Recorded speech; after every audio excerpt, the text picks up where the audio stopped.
বয়সে বা কি ক্ষুদ্র সময় 5ই আগস্ট থেকে আজকে পর্যন্ত হয়তো বা আপনাদের কাছে প্রমাণ দিতে পারছি আল্লাহ রাসূলের দয়া যদি থাকে, হয়তো বা আল্লাহ যদি কামিয়াব করে, তাইলে আপনাদের কি মনে হয় যদি আমাদের কাছে আল্লাহ রহমতে চান্দিনার মসনদের দায়িত্ব আসে, তাইলে কি মনে হয় শান্তিপ্রিয় চান্দিনা কি বিরাজমান থাকবে না শান্ত হবে? আমি শুধু এটুকুই বলি, সম্মানিত উপস্থিতি, রাজনীতিবিদদের কখন চরিত্র ধরা খায় জানি, যখন আপনি ক্ষমতা পায়। 5 তারিখের পরে কি ক্ষমতা ছিল না বললেন, যা খুঁজাম তা হইতো না। বলেন একটা কোনো অন্যায় বা কোনো অন্যায় আবদার বা কোনো অপ্রীতিকর ঘটনা, কোনো ধরনের জুলুম বা নির্যাতন করতে পুরোটা উপজেলায় বলেন। তো এটুকুই বলতে চাই, সম্মানিত উপস্থিতি, আমি অদম মানুষ, মানুষ।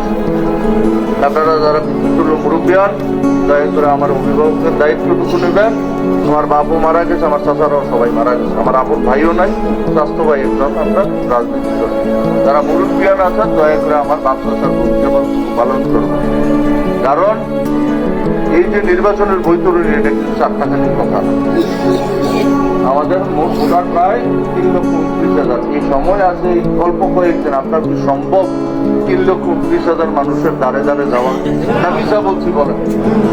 যেমন আজকে আমি এই জায়গায় আসছি, আমার রহমত ছিল আসছি, এরপরে আবার আস্তে আস্তে এক দুর্ঘটনা শুনলাম, আপনার একজন মারা গেছে, ওনার আবার জানা কথা খেলছে একটার পর একটা। এখন যদি মনে করেন এই যে অনেক মানুষ আসার কথা ছিল, অনেক আবার চলে গেছে, ওদের নিয়ে কোনো ইয়া না। আমার কথা হলো 3,29,000 মানুষের কাছে কি এই স্বল্প সময় কি পৌঁছা সম্ভব?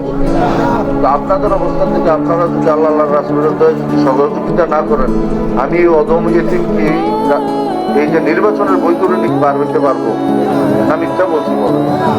আমি শুধু এটুকুই বলবো, সম্মানিত উপস্থিতি, চান্দিনার মানুষের উপকার যদি নাও করতে পারি, আমার দ্বারা চান্দিনার মানুষের অপকার হবে না।